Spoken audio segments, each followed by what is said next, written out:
My only option is to restrain my wayward hair in a ponytail and hope that I look semi-presentable. Kate is my roommate, and she has chosen today of all days to succumb to the flu. Therefore, she cannot attend the interview she'd arranged to do with some mega-industrialist tycoon I've never heard of for the student newspaper, so I have been volunteered.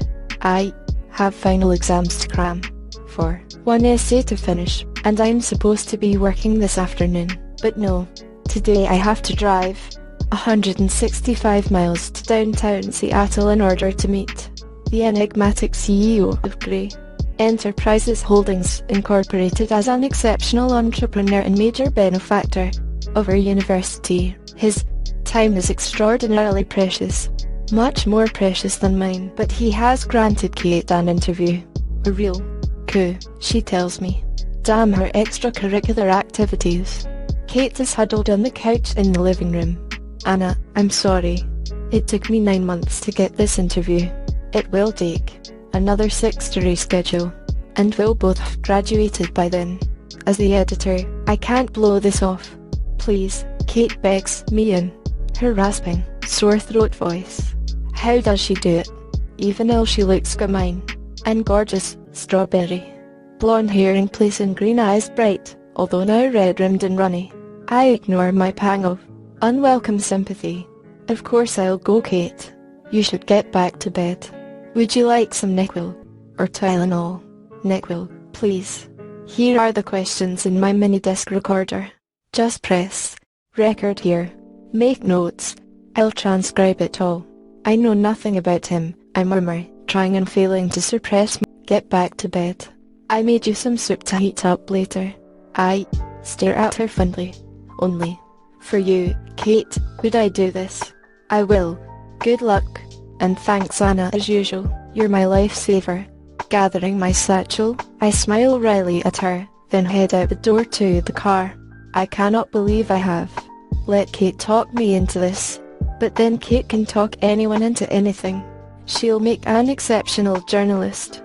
She's articulate, strong, persuasive, argumentative, beautiful, and she's my dearest friend. The roads are clear as I set off from Vancouver, WA towards Portland, and the I-5. It's early, and I don't have to be in Seattle until 2 this afternoon. Fortunately, Kate's lent me her sporty Mercedes CLK. I'm not sure Wanda, my old VW Beetle, would make the journey in time. Oh, the Merc is a fun drive, and the miles slip away as I floor the pedal to the metal.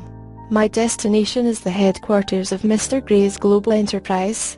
It's a huge 20-story office building, all curved glass and steel, an architect's utilitarian fantasy, with Grey House written discreetly in steel over the glass front doors. It's 1:45 when I arrive, greatly relieved that I'm not late as I walk into the enormous and frankly intimidating glass, steel, and white sandstone lobby. Behind the solid sandstone desk, a very attractive, groomed, blonde young woman smiles pleasantly at me.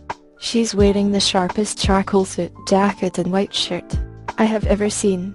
She looks immaculate. I'm here to see Mr. Gray.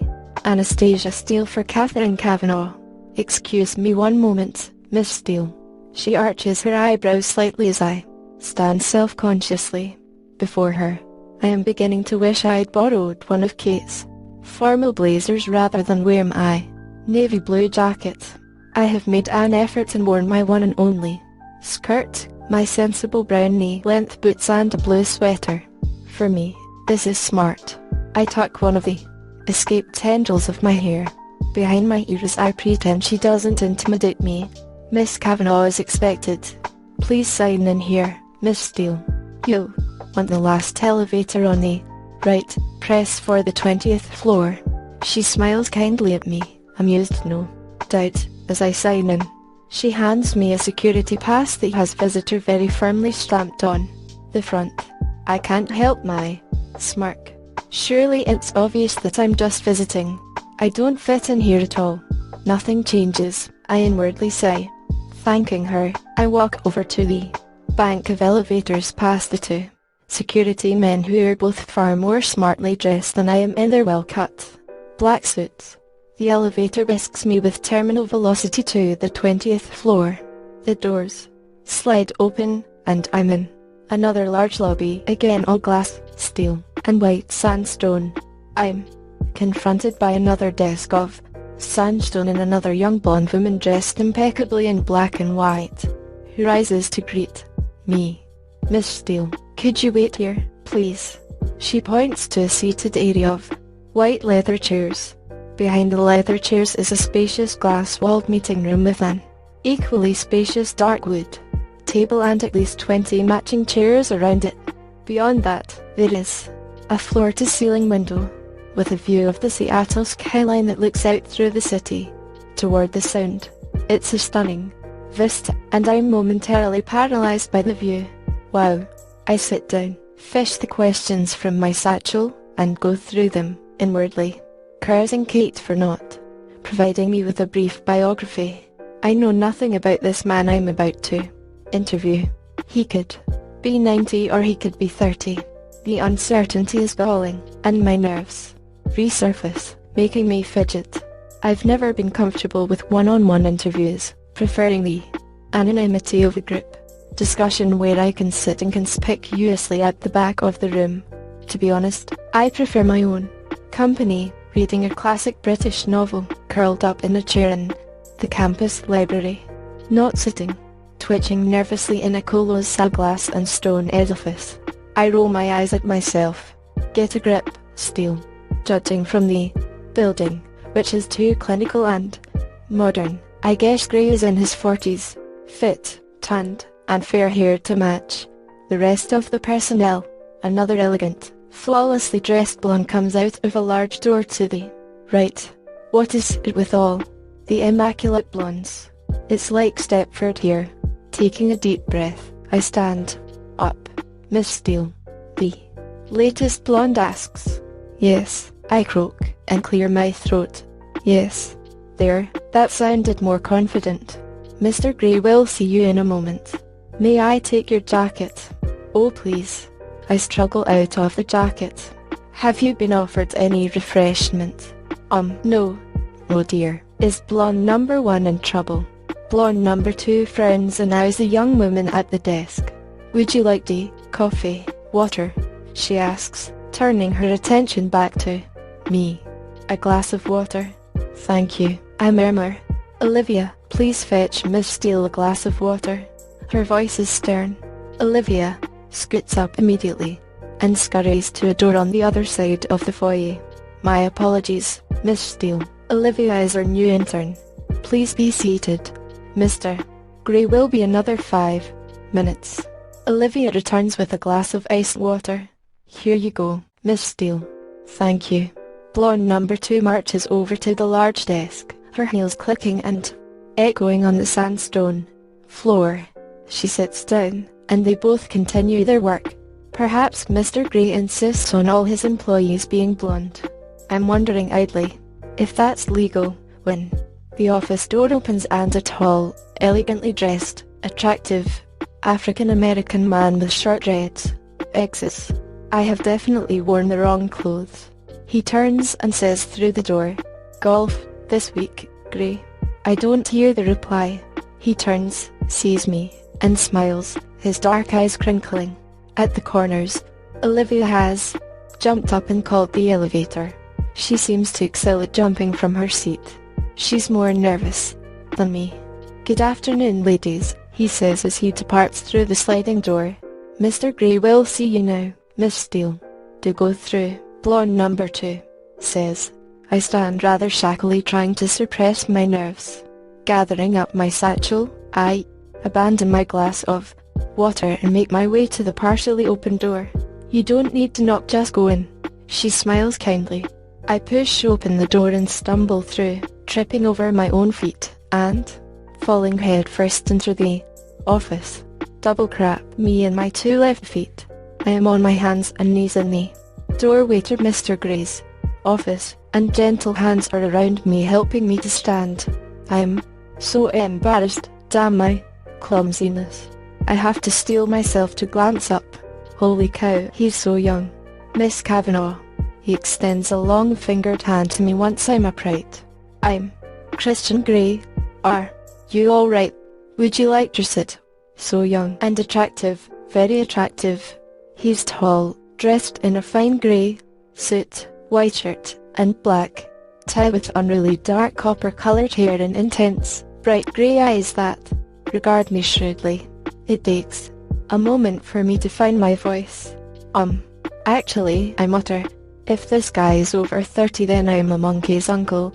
In a daze, I place my hand in his and we shake. As our fingers touch, I feel an odd, exhilarating shiver run through me. I withdraw my hand hastily, embarrassed. Must be static.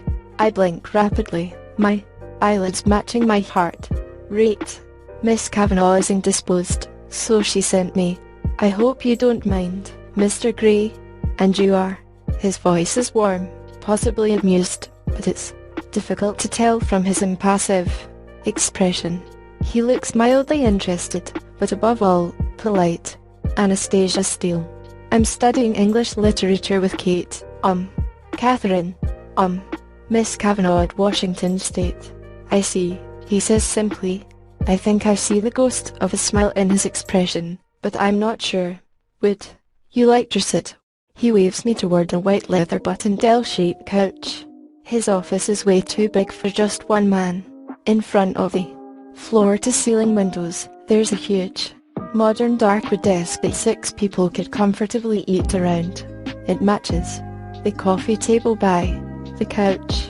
Everything else is white ceiling, floors, and walls except on the wall by the door, where a mosaic of small paintings hang. 36 of them arranged in a square. They are exquisite, a series of mundane, forgotten objects painted in such precise detail they look like photographs displayed together. They are breathtaking. A local artist, Troughton, says Grey when he catches my gaze. They're lovely, raising the ordinary to extraordinary. I murmur, distracted both by him and the paintings. He cocks his head to one side and regards me intently. I couldn't agree more, Miss Steele, he replies, his voice soft, and for some inexplicable reason I find myself blushing. Apart from the paintings, the rest of the office is cold, clean, and clinical. I wonder if it reflects the personality of the Adonis who sinks gracefully into one of the white leather chairs opposite me. I shake my head, disturbed at the direction of my thoughts, and retrieve Kate's questions from my satchel. Next, I set up the mini-disc recorder and am all fingers and thumbs, dropping it twice on the coffee table in front of me. Mr. Grey says nothing, waiting patiently, I hope, as I become increasingly embarrassed and flustered. When I pluck up the courage to look at him, he's watching me, one hand relaxed in his lap and the other cupping his chin and trailing his long index finger across his lips. I think he's trying to suppress a smile. Sorry, I stutter. I'm not used to this. Take all the time you need, Miss Steele, he says. Do you mind if I record your answers? After you've taken so much trouble to set up the recorder, you ask me now. I flush. He's teasing me. I hope. I blink at him, unsure what to say, and I think he takes pity on me, because he relents. No, I don't mind. The Kate, I mean, Miss Kavanagh, explain what the interview was for. Yes. To appear in the graduation issue of the student newspaper, as I shall be conferring the degrees at this year's graduation ceremony. Oh, this is news to me, and I'm temporarily preoccupied by the thought that someone not much older than me, okay, maybe 6 years or so, and okay, mega successful, but still is going to present me with my degree. I frown, dragging my wayward attention back to the task at hand. Good, I swallow nervously. I have some questions, Mr. Grey. I smooth a stray lock of hair behind my ear. I thought you might, he says, deadpan. He's laughing at me. My cheeks heat at the realization, and I sit up and square my shoulders in an attempt to look taller and more intimidating. Pressing the start button on the recorder, I try to look professional. You're very young to have amassed such an empire. To what do you owe your success? I glance up at him. His smile is rueful, but he looks vaguely disappointed. Business is all about people, Miss Steele, and I'm very good at judging people. I know how they tick, what makes them flourish, what doesn't, what inspires them, and how to incentivize them. I employ an exceptional team, and I reward them well. He pauses and fixes me with his grey stare. My belief is, to achieve success in any scheme one has to make oneself master of that scheme. Know it inside and out, know every detail. I work hard, very hard to do that. I make decisions based on logic and facts. I have a natural gut instinct that can spot and nurture a good solid idea. And good people. The bottom line is, it's always down to good people. Maybe you're just lucky. This isn't on Kate's list, but he's so arrogant. His eyes flare momentarily in surprise. I don't subscribe to luck or chance, Miss Steele. The harder I work, the more luck I seem to have. It really is all about having the right people on your team and directing their energies accordingly. I think it was Harvey Firestone who said, the growth and development of people is the highest calling of leadership. You sound like a control freak. The words are out of my mouth before I can stop them.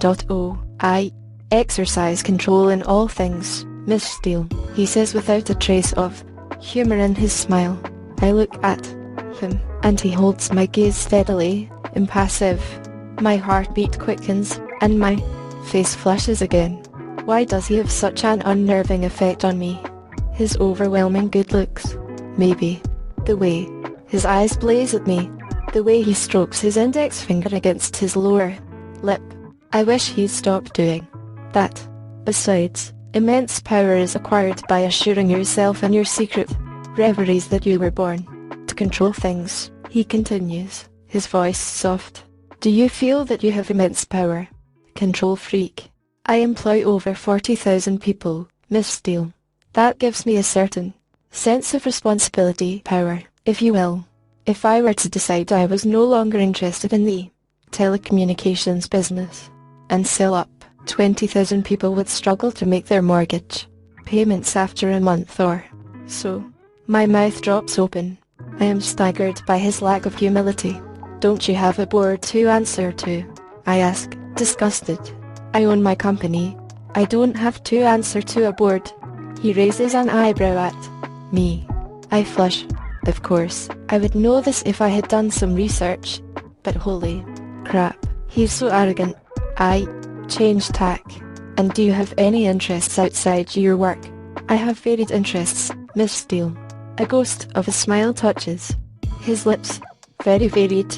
And for some reason, I am confounded and heated by his steady gaze. His eyes are alight with some wicked thought. But if you work so hard, what do you do to chill out? Chill out. He smiles, revealing perfect white teeth. I stop breathing. He really is beautiful. No one should be this good looking.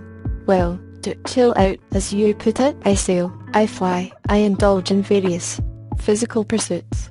He shifts in his chair. I'm a very wealthy man, Miss Steele, and I have expensive and absorbing hobbies. I glance quickly at Kate's questions, wanting to get off this subject. You invest in manufacturing. Why, specifically? I ask. Why does he make me so uncomfortable? I like to build things.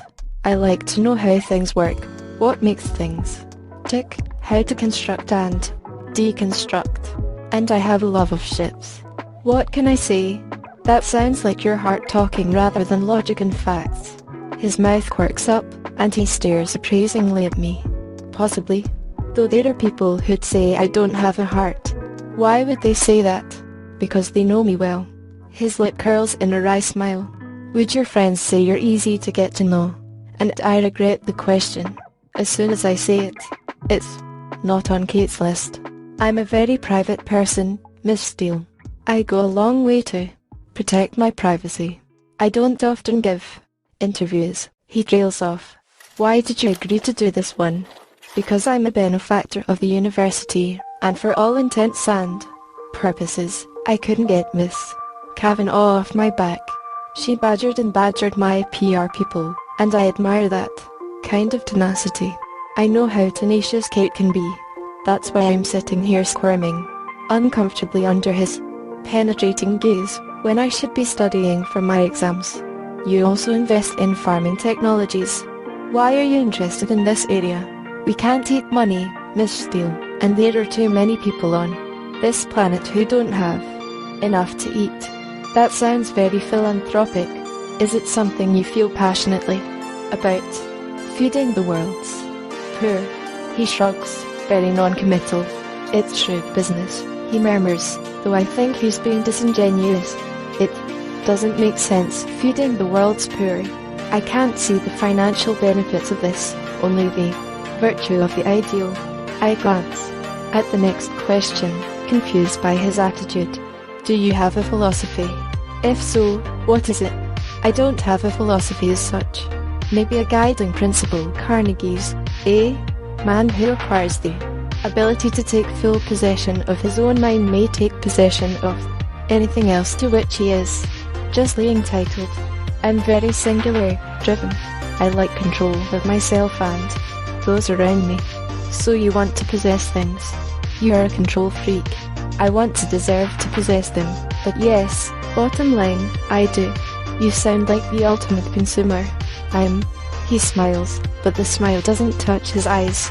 Again, this is at odds with someone who wants to feed the world, so I can't help thinking that we're talking about something else, but I'm absolutely mystified as to what it is. I swallow hard. The temperature in the room is rising, or maybe it's just me. I just want this interview to be over. Surely Kate has enough material now. I glance at the next question. You were adopted. How far do you think that shaped the way you are? Oh, this is personal.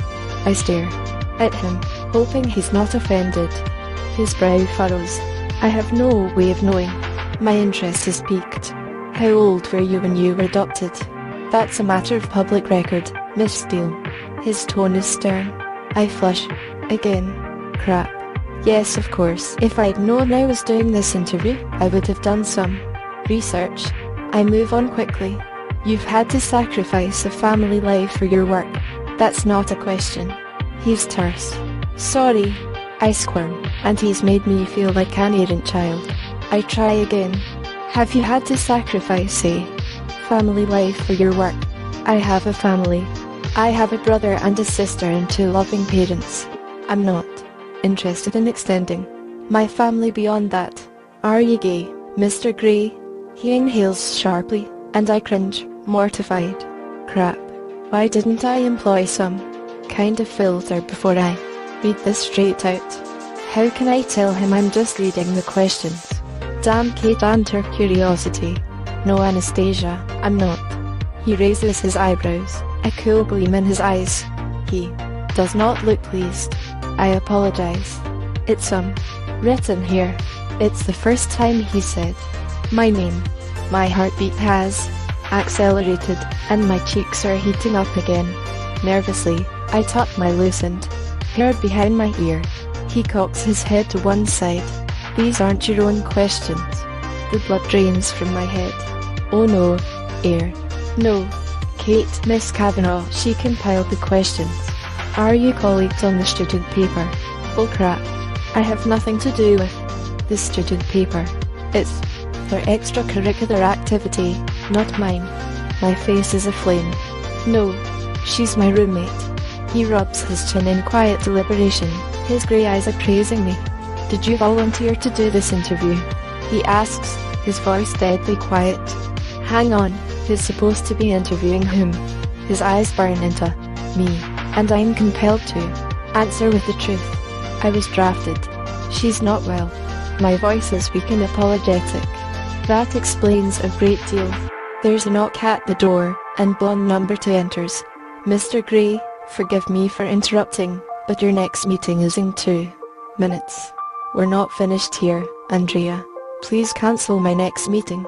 Andrea hesitates, gaping at him. She appears lost.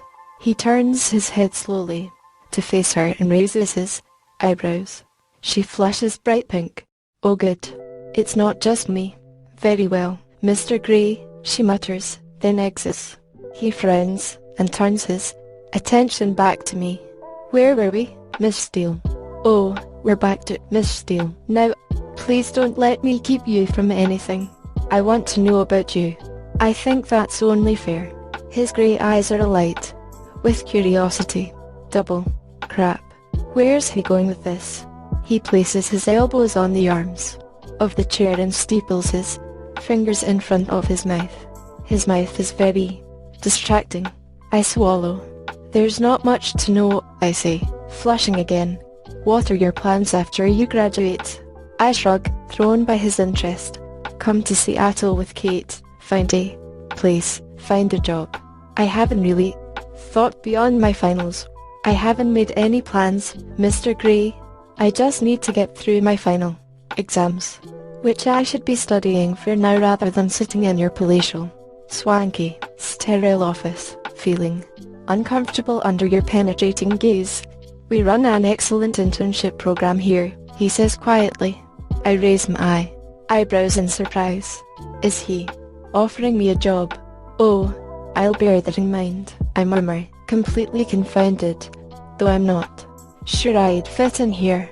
Oh no, I'm musing out loud again. Why do you say that? He cocks his head to one side, intrigued, a hint of a smile playing on his lips. It's obvious, isn't it? I'm uncoordinated, scruffy, and I'm not blonde. Not to me, he murmurs. His gaze is intense, all humor gone, and strange. Muscles deep in my belly clench suddenly. I tear my eyes away from his scrutiny and stare blindly down at my knotted fingers. What's going on? I have to go. Now, I lean forward to retrieve the recorder. Would you like me to show you around? He asks. I'm sure you're far too busy, Mr. Gray, and I do have a long drive. You're driving back to WSU in Vancouver. He sounds surprised, anxious even. He glances out of the window. It's begun to rain. Well, you'd better drive carefully. His tone is stern, authoritative. Why should he care? Did you get everything you need? He adds. Yes sir, I reply, packing the recorder into my satchel. His eyes narrow, speculatively. Thank you for the interview, Mr. Gray. The pleasure has been all mine, he says, polite as ever. As I rise, he stands and holds out his hand. Until we meet again, Miss Steele.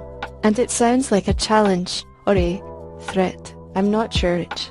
I frown. When will we ever meet again? I shake his hand once more, astounded that the odd current between us is still there. It must be my nerves. Mr. Gray, I nod at him, moving with lithe athletic grace to the door. He opens it wide. Just ensuring you make it through the door, Miss Steele. He gives me a small smile. Obviously, he's referring to my earlier less than elegant entry into his office. I flush. That's very considerate, Mr. Gray, I snap, and his smile widens. I'm glad you find me entertaining, I glare inwardly, walking into the foyer. I'm surprised when he follows me out. Andrea and Olivia both look up, equally surprised. Did you have a coat? Gray asks. Yes. Olivia leaps up and retrieves my jacket, which Gray takes from her. Before she can hand it to me, he holds it up and, feeling ridiculously self-conscious, I shrug it on. Gray places his hands for a moment on my shoulders. I gasp at the contact. If he notices my reaction, he gives nothing away. His long index finger presses the button summoning the elevator, and we stand, waiting awkwardly on my part, coolly self-possessed on his. The doors open, and I hurry in desperate to escape. I really need to get out of here. When I turn to look at him, he's leaning against the doorway beside the elevator with one hand on the wall. He really is very, very good looking. It's distracting. His burning grey eyes gaze at me. Anastasia, he says as a farewell. Christian, I reply. And mercifully, the doors close. My heart is pounding. The elevator arrives on the first floor, and I scramble out as soon as the doors slide open, stumbling once, but fortunately not sprawling onto the immaculate sandstone floor. I race for the wide glass doors, and I am free in the bracing, cleansing, damp air of Seattle. Raising my face, I welcome the cool, refreshing rain. I close my eyes and take a deep, purifying breath, trying to recover what's left of my equilibrium. No man has ever affected me the way Christian Grey has, and I cannot fathom why.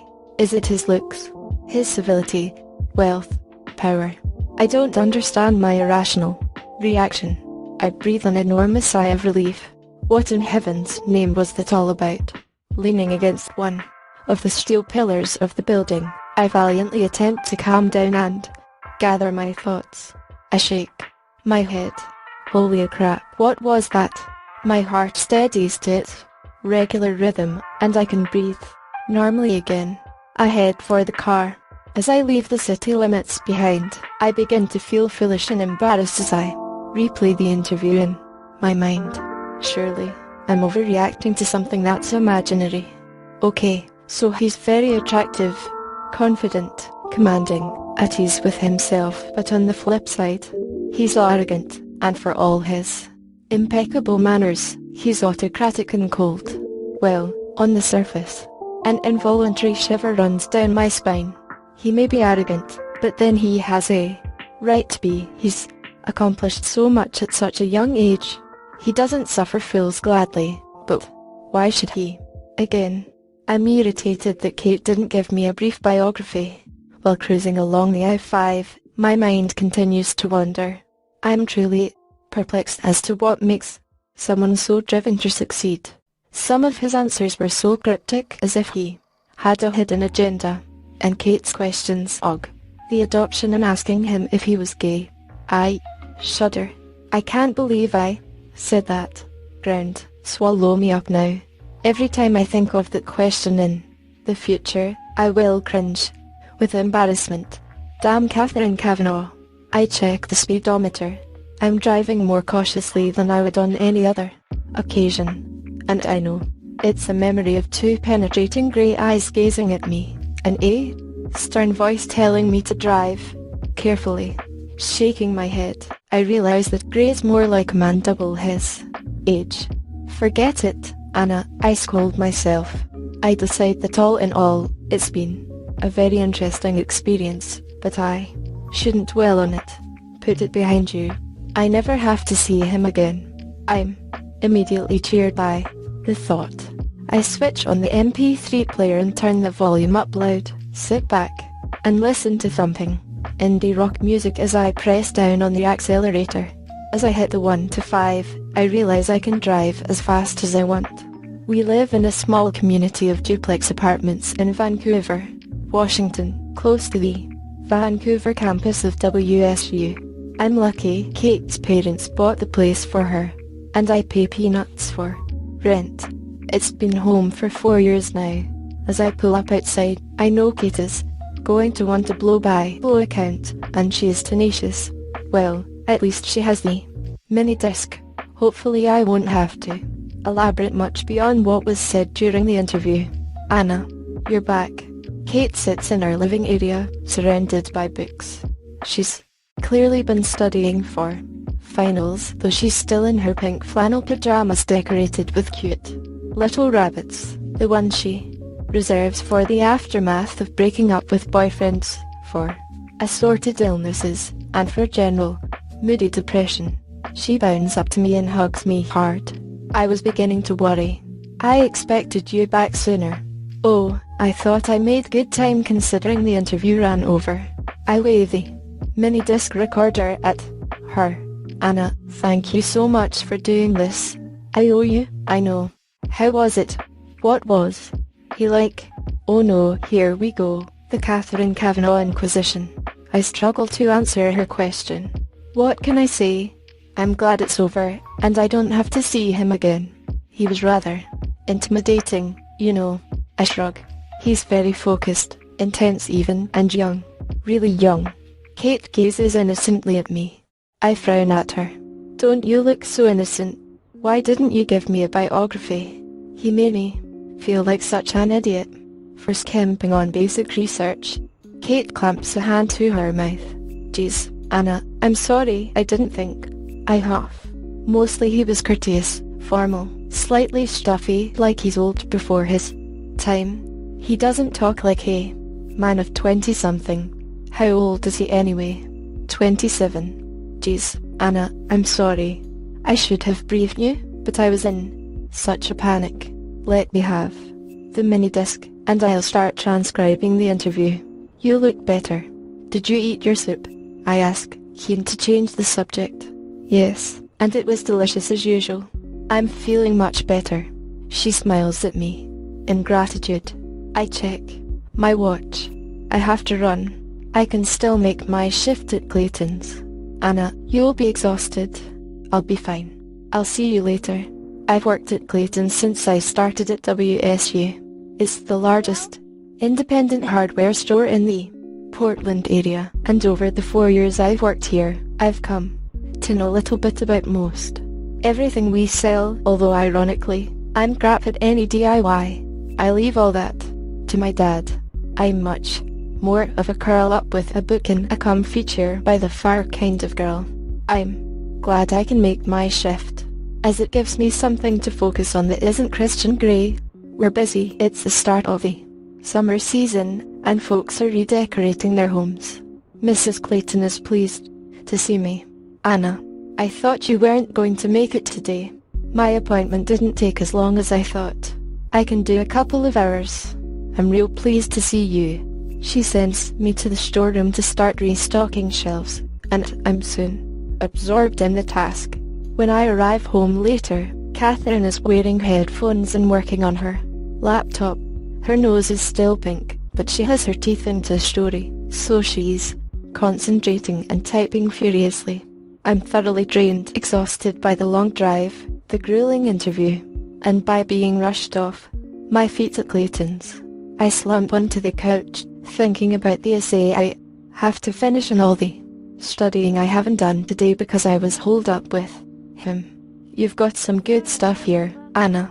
Well done. I can't believe he didn't take him up on his offer to show you around. He obviously wanted to spend more time with you. She gives me a fleeting quizzical look. I flush, and my heart rate inexplicably increases. That wasn't the reason, surely. He just wanted to show me around so I could see that he was lord of all he surveyed. I realize I'm biting my lip, and I hope Kate doesn't notice, but she seems absorbed in her transcription. I hear, "What you mean about formal? Did you take any notes?" she asks. No, I didn't. That's fine. I can still make a fine article with this. Shame we don't have some original stills. Good-looking son of a bitch, isn't he? I flush. I suppose so. I try hard to sound disinterested, and I think I succeed. Oh come on, Anna, even you can't be immune to his looks. She arches a perfect eyebrow at me. Crap. I distract her with flattery, always a good ploy. You probably would have got a lot more out of him. I doubt that, Anna. Come on, he practically offered you a job. Given that I foisted this on you at the last minute, you did very well. She glances up at me speculatively. I make a hasty retreat into the kitchen. So what did you really think of him? Damn, she's inquisitive. Why can't she just let this go? Think of something quick. He's very driven, controlling, arrogant, scary really, but very charismatic. I can understand the fascination, I add truthfully, as I peer round the door at her, hoping this will shut her up once and for all. You, fascinated by a man? That's a first, she snorts. I start gathering the makings of a sandwich so she can't see my face. Why did you want to know if he was gay? Incidentally, that was the most embarrassing question. I was mortified, and he was pissed to be asked to. I scowl at the memory. Whenever he's in the society pages, he never has a date. It was embarrassing. The whole thing was embarrassing. I'm glad I'll never have to lay eyes on him again. Oh, Anna, it can't have been that bad. I think he sounds quite taken with you. Taken with me. Now Kate's being ridiculous. Would you like a sandwich? Please. We talked no more of Christian Grey that evening, much to my relief. Once we've eaten, I'm able to sit at the dining table with Kate, and, while she works on her article, I work on my essay on Tess of the D'Urbervilles. Damn, but the woman was in the wrong place at the wrong time in the wrong century. By the time I finish, it's midnight, and Kate has long since gone to bed. I make my way to my room, exhausted, but pleased that I've accomplished so much for a Monday. I curl up in my white iron bed, wrapping my mother's quilt around me, close my eyes, and I'm instantly asleep. That night I dream of dark places, bleak white cold floors, and grey ice.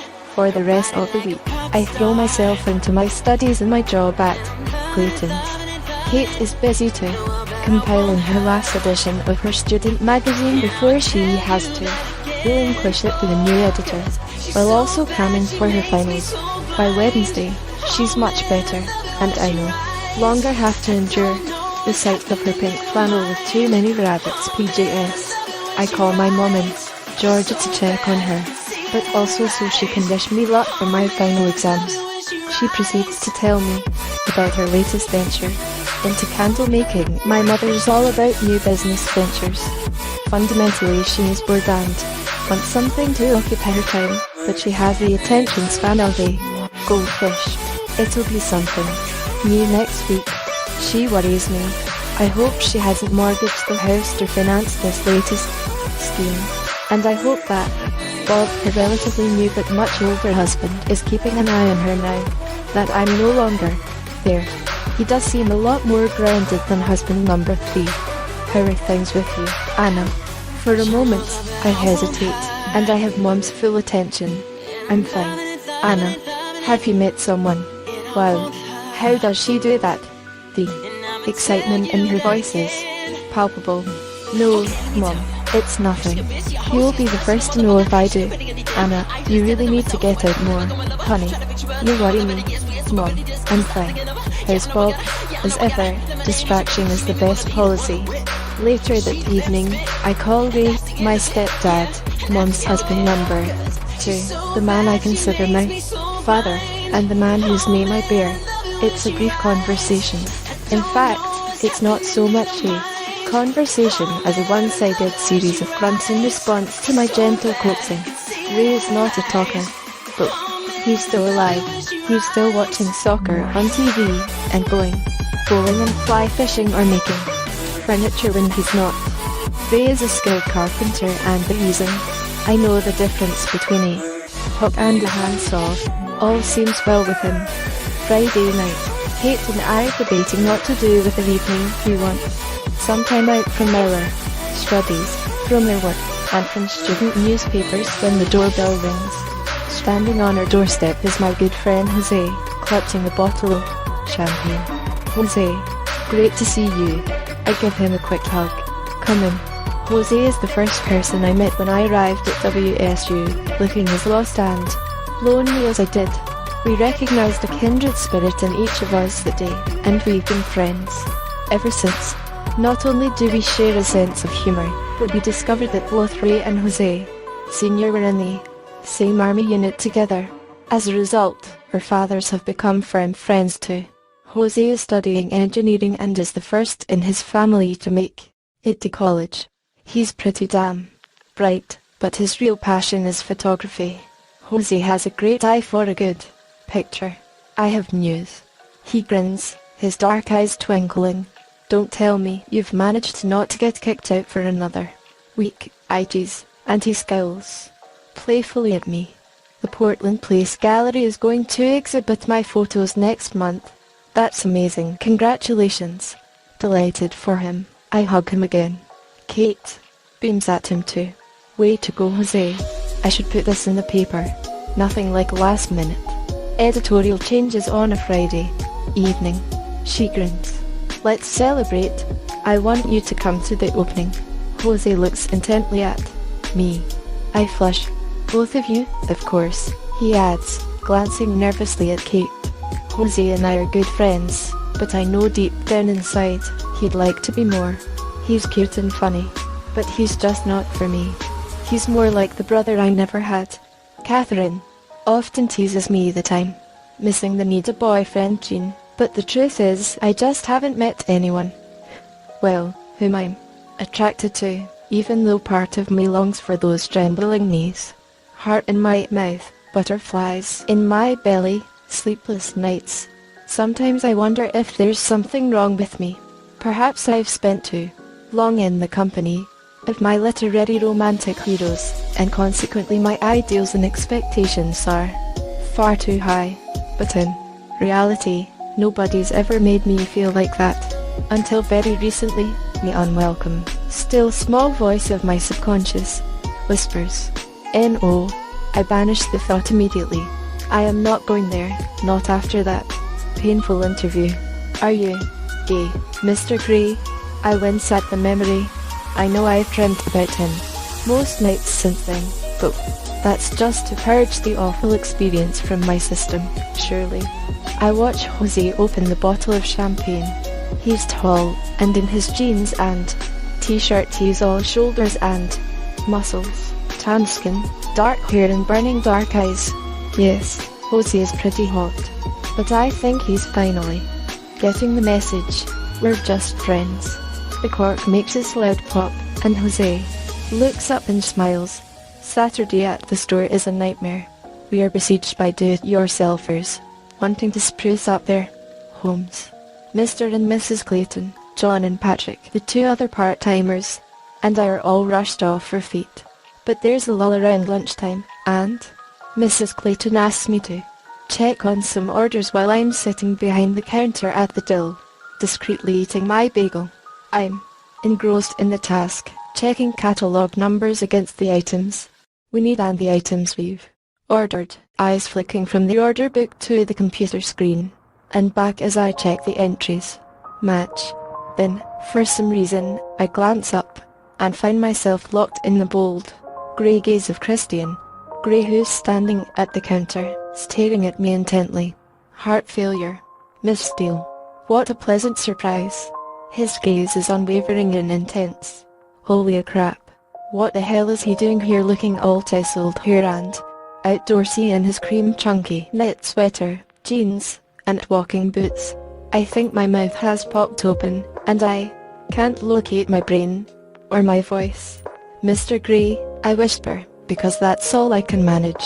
There's a ghost of a smile on his lips and his eyes are alight with humour, as if he's enjoying some private joke. I was in the area, he says by way of explanation.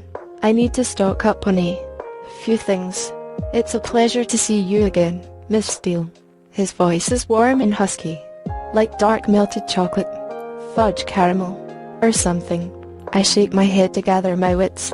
My heart is pounding a frantic tattoo, and for some reason I'm blushing furiously under his steady scrutiny. I am utterly thrown by the sight of him standing before me. My memories of him did not do him justice. He's not merely good looking, he's the epitome of male beauty, breathtaking, and he's here in Clayton's hardware store. Go figure.